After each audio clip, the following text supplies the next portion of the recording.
বাংলাদেশের সাকিব আল হাসান ছাড়া ফাইনালের মতো গুরুত্বপূর্ণ ম্যাচে কোনো রানই করতে পারেনি এমআই মিরাটসের বাকি ব্যাটসম্যানরা।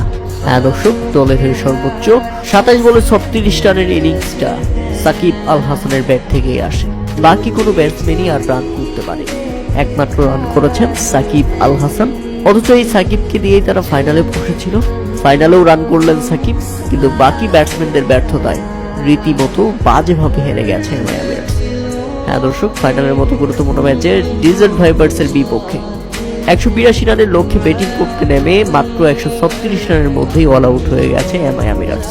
ওই যে বললাম, দলের হয়ে শুধু সাকিব আল হাসানের ব্যাট থেকে রান আসে। আজকের ম্যাচটা হারিয়েছে মূলত কাইরন পলার্ড।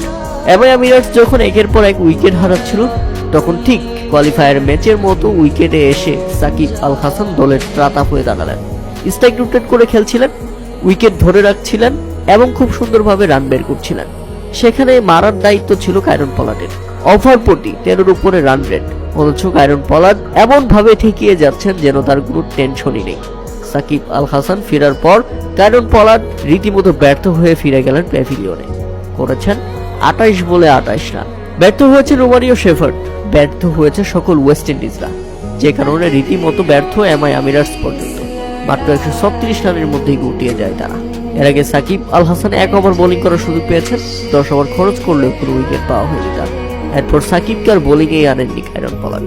তাই তো কাইরন পলার্ডের এমন বাজে ক্যাপ্টেন্সি মাঠে বসে উপভোগ করলো দলটির মালিক আকাশ আম্বানি।